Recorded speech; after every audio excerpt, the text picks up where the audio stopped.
แต่ว่าเพิ่นบ่เข้าใจนะนี่ก็ค่อยเทไว้บัดก็คันใดบันไดเจ้าว่ามันสิก็ได้บ่เขาจะเทห้องซื้อเจ้าว่าก็บ่ได้ว่าเขาเทห้องแล้วมันสิก็ขึ้นมามันได้ระดับได้เอาปรับระดับได้แล้วก็ขึ้นมาเลยได้เฮาก็ขึ้นมาเนาะสิได้แต่ขัน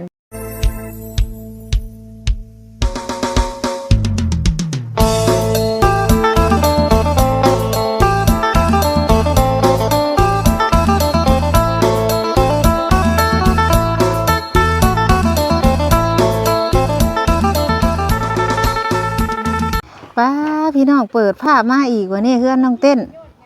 สร้างเพิ่นก่อแล้วอันนี้เนาะอากาศทักทายสบายดีเด้อสบายดีพี่น้อง FC เบิดสุขุสุคนสุหม่องสุบอนเด้อพี่น้องเด้อมาพ้อกันอีกแล้วพี่น้องหลังจากลงมาแต่สารวันเนาะก็เลยกลับมาอัปเดตทางเฮือนน้องเต้นตอนนี้เนาะทางสร้างเพิ่นมาลงมือวันจันทร์พี่น้องเอ้ยทางเฮาบอกเพิ่นว่าไปลงมือแล้วเด้อว่าซั่นเพิ่นก็มาลงมือได้ซ้ำนี่แหละพี่น้องเพราะว่า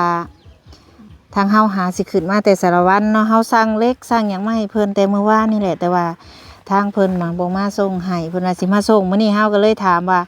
มาส่งแล้วบ่เพิ่นว่าสิไปมื้อนี้แหละว่าซั่นเนาะมื้อนี้ก็มาฮอดมาถึงแล้วพ่อแม่พี่น้องเอ้ยเดี๋ยวเขาเบิ่งก็ส้มน้ำกันว่าเป็นจังใดเดี๋ยวสิไปอัปเดตให้พี่ให้น้องได้เบิ่งได้ส้มกันแสงแดดแห้งพี่น้องก็เลยเสพตาเนาะก็เลยใส่แว่นเด้อพี่น้องเด้อมื้อนี้อยู่กันน้องเต้นพี่น้องไปคุยกันกับทางสร้างก่อนมันเล็กมดโอ้เปิดภาพเรียบร้อยพี่น้องเลยมาบ้านนี้ยิ้มเฟ้ยสบายดีบุญทางสร้างสบายดีเด้อโดยสบายดีเพิ่นก่อและอันนี้เป็นจังไรเล็กกับพ่อคอยมาเอาเล็กเส้นจะเหินเป็นยังพ่อเลยพี่น้องเลยพี่เพิ่นก่อนี่แหละตั้งวงกบบอลนี่แหละบอลเฮามันตามอันเจ้าช่องมานั่นบอกตามพลังนั่นบอกโดยแม่แหละแล้วก็เจ้าทั่วบางวานว่าตั้งตรงกลางทั้งอันห้องบอกว่าตัวนี้นี่ตั้งตรงกลางเลยตั้งตรงกลางโดย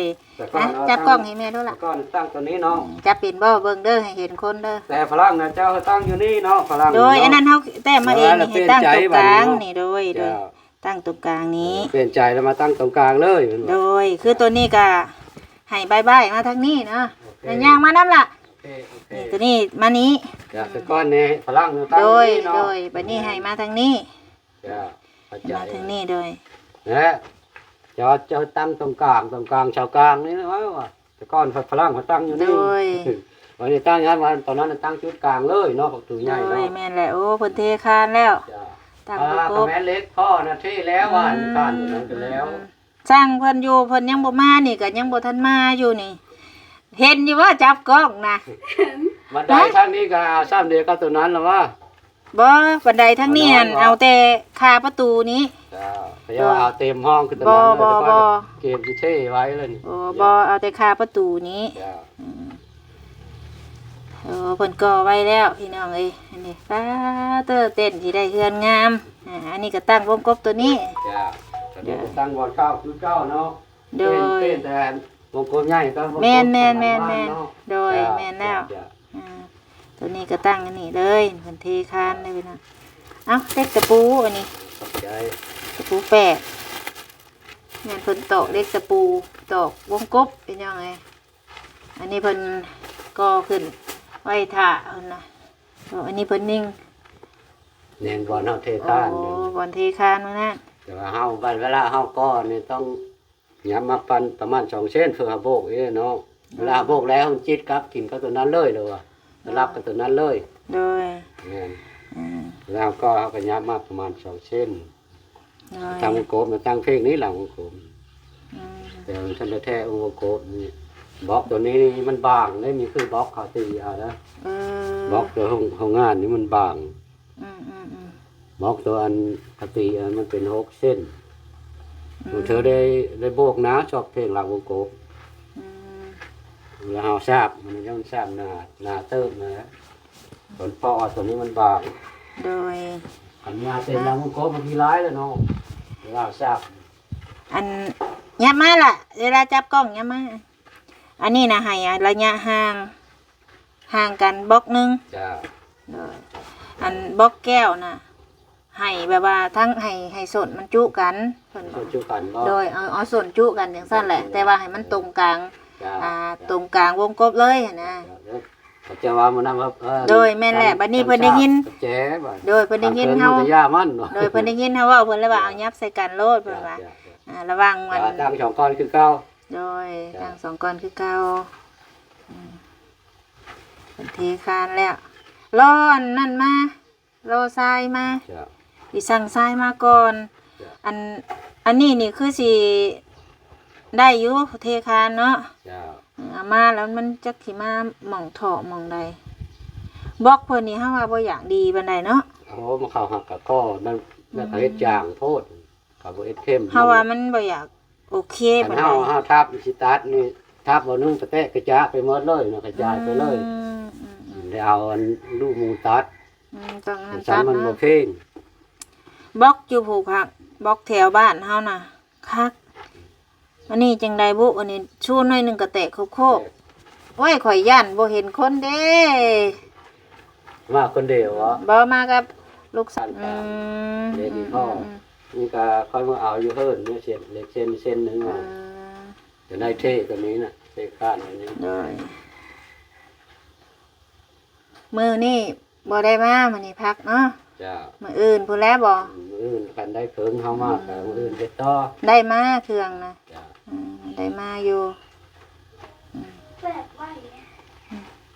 เดี๋ยวเฮ็ดหักนอน มือก็มื้อนั้นจน9 โมง กูก็ฮัดกลางคืนเลย เด็ดเอาไปก็ออกมา โอ้ไฟเจ้ามาแต่เฮือนบ่ มาแต่เฮิ่นหม้อน้ำกินนี่ อ่า กินน้ำกินก็มาแต่เฮิ่นค่อยแห้งน้ำก็มาแต่เฮิ่น หันดีแล้วสันน้องเราเฮงบ่มีหยังเยอะวงกบเพิ่นหามลงไว้ไว้พุ่น ปูนนี่สิมาเมียนใส่ได้บาดนี่เมียนห้องนี่บ่ ไว้นอกก็ได้บ่ บ่ได้ยามมันเปียก ไว้ตอนคุณอยู่ได้บ่แล้วค่อยไปชุบเอา ตารางเฮือนเพิ่นบ่ อาจเป็นให้ไว้อยู่คุณ อื อัน ม นี้มันไว้ก็เจอจะเทพื้นกับปูนยังมีมดก็ได้ยกเอาอีก อืม ก็แล้วเราเธอสิเทพื้นก้อนจังซ่า โอ้ก็แล้วสิเทพื้นก่อนจังสร้าง จ้ะ อืม เทพื้นแล้วก็สะดวกเนาะว่านี่ไว้ใส่ก็ได้นะมันทำเลยเทพื้นนี่มันตอนนี้เราไว้พื้นก้อนแล้วค่อยจะไปชุบเอาเวลาเยอะเดี๋ยวไปชุบ เดี๋ยวสิขอไว้นำแม่เฒ่าก่อนแล้วก่อนสิยับ ไว้ ไว้ อยู่อันตากแฟนพันเตอร์ฝนตก แนวมันแล้ว มันสิแข็ง มันแข็งมันหยังแล้วเป็นยังได้เฮ้ยคักบ่คักบ่ได้เอาฟ้ากระจาดมาขังแล้วบัดนี้เนาะ ก็ได้เครื่องว่านี่ก็อยู่เฮิงดอกก็ ฝนตกแล้วบ่ค่ะหันมานี่ตกอีกแล้วบ่ลองคำมันตกแล้วเบิ่งเด้อว่าบ่อนใดหัวอาสิ ได้โหก็ได้เอานะมา นั่นแหละคันว่าบ่อนใดหัวก็สิซื้ออันนั้นซิลิโคนเนาะ มายิงใส่ ให้ทั้งอันสร้างเพิ่นคือยิงให้ ฝนยังบ่ตกเลย อยากให้ลองอยู่เนาะมื้อนี้วันศีลเพิ่นสิพักทุกศีลพี่น้องเอ้ย ครับทุกชิ้นชิ้น เออ เพ่งชิ้นแปดชิ้นเพ่งชิ้นดับ ศีล8ก็พักบ่ พัก เออคือพักคักๆแน่แท้ 8 คำแล้วก็15 คำ เดือนหนึงพัก4มื้อนะนี่เออ เขามันนาวทำได้ทำแบบทำปรมีทำอยู่วัดนี่ทำโน่นเนี่ยคอยนั่นก็อยู่ในเฮาทำมานั้นแต่เฮาคุณขอคุณแม่เฮ็ด เลย เป็นยามใดก็ได้ อืมคืออันนี้นี่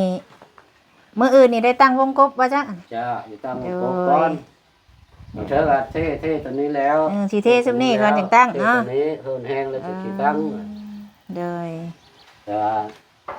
กลมๆเอา2 เมตรเลยเนาะกลมๆใหญ่เนาะ โดยแม่นแหละเพื่อเฮาเทพื้นเทหยังขึ้น จ้ะ เพื่อเฮาเทพื้นกับขึ้นพี่แหละ ประมาณ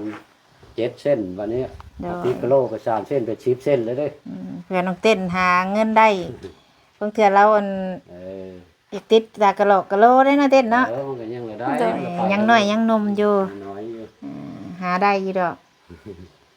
เทื่อบัดต่อไปมื้อหน้ามีครอบมีครัวพากันเฮ็ดกันหาเพิ่น แม่น สร้างลูกปุ๊กให้ขึ้นซำนี้ล่ะใครกว่าตะกี้ได้ไม้กองอะเหาะอยู่ตาราง ไปหลย เด้อ คือว่าหาเงินเจ้าสงนะเอาเงินจ้างเขาเลยไม้เสาเลยไม่ได้เลยครับคนนี้ว่า ได้3เจ้า นี่แม่จะว่าเอาเงินนึกเข้าไปเลยไม้ก็ยังมี เอาเงิน ไปได้แล้วเอา เหลือ คืน 3เจ้าแล้วจักนั้นเด้อค่ะก็บ่เข้าใจได้แม่เฮาไปเอาเงินคืน ไปองิน เขา คืน ผิดกันแล้วเอาเงินไปหลายปีแต่ว่าบ่เลยไหมเฮ้ย อ้าวเพิ่นยังเว้าอยู่ไผเคยบ่ทันเฮ็ดเวียกเอาเงินก่อน แล้วมันยาก แต่เฮ็ดงานยังสิ้นเดือนเขาเจ้าจังรับเงิน เออ เฮียบุญบ่เฮ็ดได้เวียกบ่เฮ็ดเลยเอาเงินน่ะ เข้าไว้สิแล้วยึดจ้างถือแล้วเอาไปเอามาเอาไม่ได้ คือพอสร้าง เเงินก้อนนะถือเขาก็เอาแล้วเอาแล้วไปเงินหมดแล้วเพิ่นมีเฮ็ดเนาะ คือสร้างเพิ่นมาเฮ็ดเวียกอย่างนี้ได้นี่เฮือนบ่แล้วไม่บุญก็บ่จ่ายเด้ แม่น ต้องแล้วก่อนคันจ่ายก่อนแล้วบ่ได้เพิ่นบ่มาเฮ็ดให้ แม่น แล้วเฮาสิเฮ็ดหยังก็บ่ได้วันนี้เงินเพิ่นกินเบิดล่ะเนาะเจ้าว่าแนวใด เอาเงินมาแล้วมันก็ขี้ค้านแล้วเนาะ แม่น คือไปดำนาจ้างและนาบ่ทันดำสิมาเอาก่อนแม่บุญบ่ให้ต้องดำนาซะก่อนถึงได้เงินแต่ละมื้อเพิ่นยังเว้าอยู่เนาะอันนี้บ่ทันได้ยังเอาเงินไปก่อนแหละ ผลงานมันได้เอาเงินไปก้อน บ่เคยมีเด้เนาะ เงินเบิดแล้วบ่ค้านแล้วเนาะ มาเฮา แล้วบ่ไป หายเคสเนาะเงินเจ้าของช่างเจ้าของเป็น แม่นแนวมันอืม สั่งกันเลยแม่เฮาไปถามแล้วก็บ่เออ สั้นแล้ว มันจะได้สิเยอะนะเลิกก็ได้หมด แนวนั้น อยาก นะ ถือก็เอาก็เอาเงินไปแล้วเฮ็ดผู้อื่นไป เห็นไหมอันเพิ่นยังเว้าอยู่เนาะเงินผู้เจ้าก็สร้างผู้เจ้าได้ ผู้จะซื้อก็มีแม่เนาะผู้คน แต่เรื่องการให้เงินก่อนมันก็เป็นบทเรียนมาหลายเด้ ว่าแต่เฮ็ดเพิ่นก็ต่างกันเอาเงินก้อนน่ะมันยากเจ้าขอ ขี้ ง ท่านโลด ไปเอามาก็ซ้ำๆ เฮ็ดให้ข่อยแหน่เฮ็ดให้ข่อยแหน่ก็ยากได้บาดนี้ ไปเฮ็ดงานนี่ก็มีแต่เบิกเลยเนาะบ่ฮอดเดินเขาเจ้าบ่ให้แล้วเบิกก่อนเบิกก่อน เป็นจะได้แม่เจ้าซะละ ไข่แน่ ย่างได้แล้วบ่ ได้ละมื้อวานนี้เราบ่ได้กินข้าวได้เราเมย แล้วเป็นหยังบ่กินข้าว บ่ยาก อืมจะได้เฮือนใหม่บ่อยากข้าวบ่ เอาคันมีสองข้าวก็กินเอาขลับ บ่เราบ่ยากแล้ว กินเขากินปลาลายแล้ว สามมื้อเราบ่ได้กินข้าวแล้วเราเมยแล้ว สามมื้อบ่กินข้าวบ่อยาก มันต้มข้าวให้เรากินแล้วเรากินมื้อวานนี้เลยมีแห้งก็ย่างได้ เราบ่อยากบ่หรือว่า เราบ่ยาก เออ เราไปเป่าได้เป่าเรายำผู้ขนาดเราเป่าเองเลยมันกินผู้แล้วมันบ่อยากเข้า หน้าปากจักแม่นพี่ช่างพญาติก็ได้เนาะเคยมีอยู่บ่ผู้เป็นแบบสิ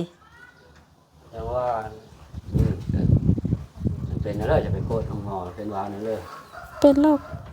เป็นประดง กระดก เป็นโรคเก่า เก่า จักกี่ว่าแนวใดเนาะถ้าสั่งก็แต่เช้าพุ่นได้พวกอันนั้นก็ยังบ่ทันได้มาปูนนะเฮาสั่งมา10 ศอกก่อน เจ้า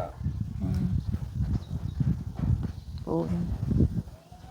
อันนี้เพิ่นก็ไว้ท่าเพิ่นน่ะมื้ออื่นคือสิได้ตั้งให้แล้วเนาะบุญบอกเนาะ ก็ไปทากันมันโกบ อืม หาที่ตั้งมันโกบนี่ อืม ก็เสริมไว้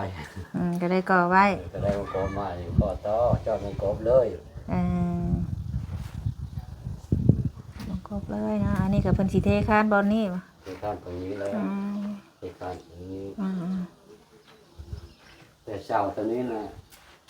มันยาวไม่เสา หืม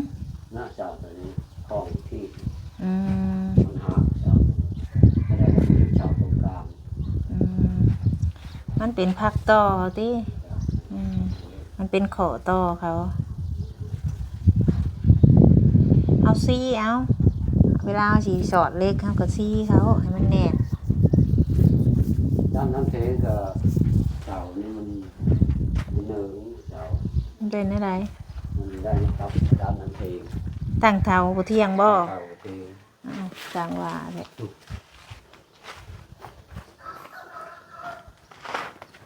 เออนะ เบิ่งลองเลาะเบิ่งทางลุมก่อนเป็นจังไดได้เต้นอันเลาะเบิ่ง แล้ว คันใดก็เอานี่แหละเอาเซิงประตูเฮาลงมาเฮ็ดน้อยๆเอาบ่ได้เฮ็ดใหญ่ดอก เต็มเนาะ บ่ เอาเต็มแล้วก็นั้น เอาเต็มมาพี่เด้มันคาฝาเฮือนลงมาพี่ล่ะ หาก็เฮ็ดได้2มื้อนึงเนาะ เฮ็ดจองมือ เฮ็ดจองมือ แล้วไหว ไว้มันช้าช่วงเพิ่นเทคานแหละ กันเครื่องท่อมันก็ได้เท่แล้ว อันนี้นั่นเฮาว่าสิคูดมาใส่ข้างนี่ผัดรอบ่เท่าบ่เท่าบ่เฮิดรอ แล้วไปเฮ็ดเวียกบ่ รอเดี๋ยวคอยวางก็ใช้เลยแล้ว เวลาสร้างเพิ่นนั่นมาเฮ็ดเวียก วางแนวนี้น่ะ เอาโลดนะพี่จนกอไผ่ป่งขึ้นแหละ ก่อไผ่อะรถดูดนะเด้ หน่อไม้ นี่ กิน เด้ โป่ง นี่เต้นเอาเสียมจกมากวโลดแล้วนี่ คูดไปแล้วชาบนี่ก็ได้คูดอ้อจนพุ่ง เพราะว่าอันนี้น่ะก็มันสิตีนมันต่ำเนาะเฮาให้เพิ่นใส่2ก้อน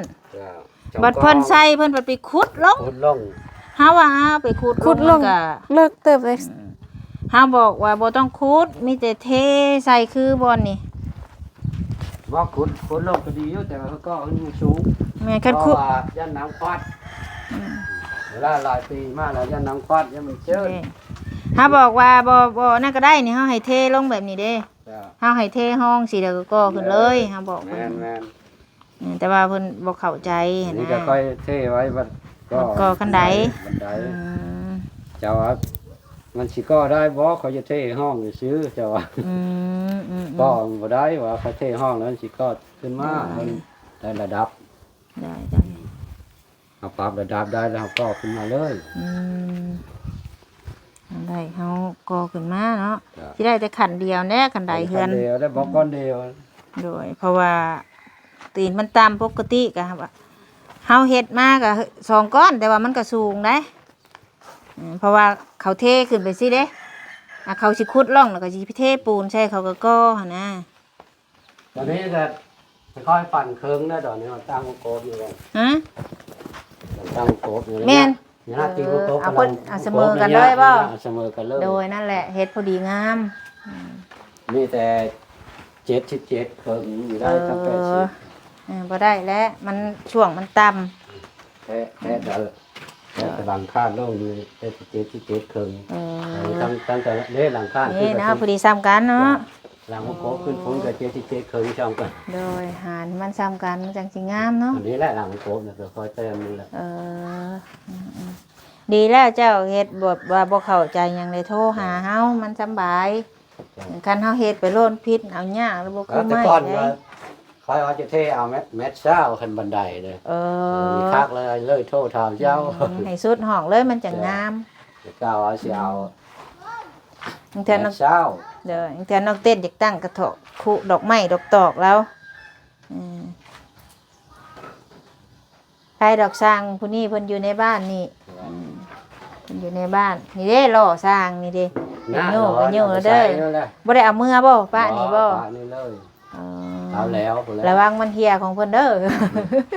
ระวังก็เอาไปใช้แล้วแหละ อยากอยู่หันอยู่นี่เนาะบอลเนี่ยมันโกนคะแนนอย่าไปชมคุมบอลเพิ่นผสมปูน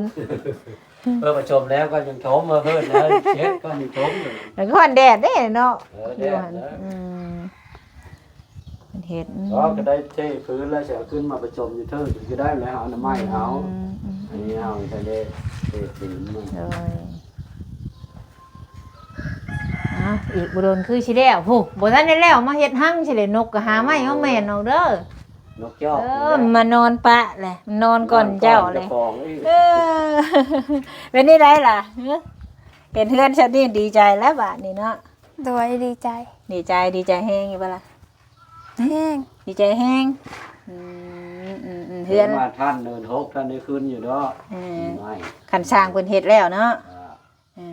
อยู่ที่สร้างแล้วบาดนี่แม่บุญพ่อมื้อใดสร้างพ่อมื้อใดคือแล้วมื้อนั้นขันสร้างเฮ็ดไว้ก็แล้วไว้บัดนี้ แล้วไว้แล้วเราเอารถไฟมาพร้อม โบ เอาดอกไฟมาพร้อมเจ้าก็จะไปนอนเด้อชมสร้างเลยเราลอยมือตอน มือวานนี้เห็นเราใต้รถไฟเอ้าว่ายังเด็กแล้วยังมืออยู่ ชมปูนแล้วปูนมีมดแล้วมันก็แข็งแล้วล้าแล้วเนาะเอาต้องเฮ็ดเป็นเม็ดปูนก็เลย ผู้นั้นก็เฮ็ดน้ำกัน เฮ็ดกันเนาะ บัดแล้วเราน่ะเมื่อเราน่ะ เราเอาควบยังมือรถเราบ่มีตา รถบ่มีตาไกลเติบบ่บ้านเราจากนี่ สี่รับปลาย บ่ไกลปานใดซั่นเนาะ ซ้ำไปทางแยกคืออิน อืม เดี๋ยวมาเมื่อนี่มันแหวทางซ้ายมันเลย อืม เมื่อออกอีกบ้านมันมีทางแดงแหวทางซ้าย โดยพี่น้องเลยเนาะรุ่นไปนำการเฮ็ดน้องเต้นก็ได้ เอาล่ามากก็ไม่เคยเฮ็ดเวทนำกันแต่2-3 ปีก่อนแล้วลาเมื่อเมื่อเพิ่นเพื่อมีเวทแล้วค่อยไปโทรหา เฮ็ดร่วมกันเนาะ หลังนี้ก็จะค่อยเฮ็ดหลังเพิ่นมาเคยค่อยเขาจะของคำเมื่อวันนู้นแต่แล้วก็เลยไม่ได้เฮ็ดต่อนี่ก็น้องชาวค่อยแล้วเอาเมื่อวันนู้นแต่ตอนนี้ผู้อยู่เฮินเรา เฮือนหลังดินตัวนั้นเด้ ชาวแล้ว โตยุคอันนั้นฝากกกใหม่ เฮินตอนรถคุ้มเลยก็ค่อยแล้วก็ฉากจนแล้วห้ามลายลังอยู่บ้าน โดย ซื้อนี้ก็ห้ามลังนึง เราน่ะเฮ็ดหยังจะอยู่บ้านนะเราน่ะ เราก็วางแล้วก็ผู้โทขายเม่นมาขาย แล้วเรามีเฮ็ดเฮือนอยู่บ่ งาน ช่วงนี้ก็เฮ็ดบ่ เฮ็ดมีผู้หาแล้วเฮ็ด ใคร โจงมันวางแล้วก็โทหาเพิ่นวางแล้วก็เอามาเฮ็ดอีกที โดยมีแต่ตามนี่แหละคันว่าบ่เข้าใจหยังก็โทรหากันทีละเอาขึ้นจุพุ่นเลยแหละ คนอื่นก็อย่ามาเฮ็ดน้ำกะลาอยู่ก็เพิ่นสิซื้อมันเนาะคน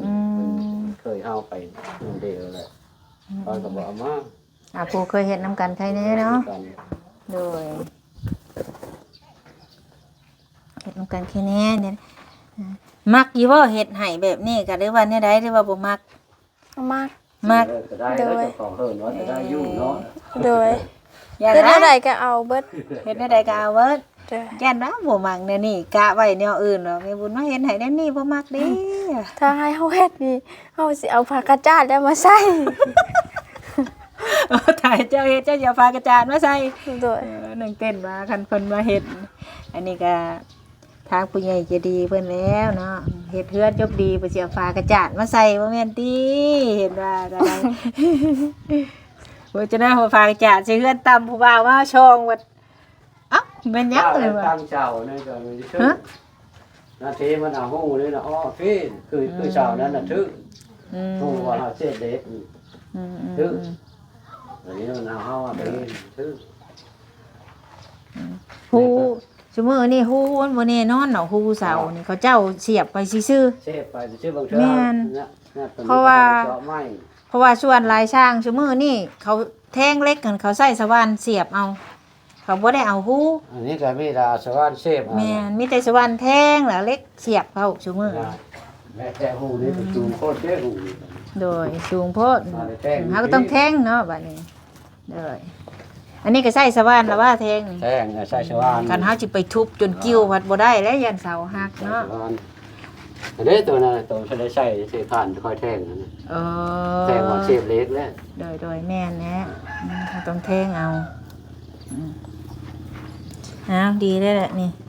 เต้นก็สิได้มีเฮือนมีซานอยู่พอดีมีเงินมีคำโตไปมื้อหน้า ต่างซอยแล้วกันว่าแบบคนอื่นได้นะต้องตกอยู่12 ล้านสมมติขอโทษอันนี้นะต่างซอยแล้วค่อยชงมาผ่านมาเขาจะเคยซอยเขา ทางนี้เต้นเราปกติก็สิไล่เอาอยู่12 ล้านล่ะอันนี้มีแต่9 ล้านเพิ่นว่าคือเห็นนี่แหละพี่น้องเอ้ย สร้างโตเก่าเรามาเฮ็ดมุงหลังคาเราก็สิว่าว่า12 ล้านพุ่นเด้ เราว่ากับ แม่นี่เนาะ เฮานะ อันนี้ก็คือการนั่นแหละการที่เห็นน้องนุ้งนี่มันก็12 ล้านเลย เราคิดในใจแล้วนะคันไม่บุญให้เราเฮ็ดเราเอา12 ล้าน เราคิดไว้แล้ว โดยเราล่มเฮา เวลาลงกับเจ้า โดยเราเว้ามันก็ยากเด้อเราเว้าเฮ็ดอันนี้มันก็หึงแล้วว่าแนวนี้นะมันบ่ฮู้แนวเฮ็ด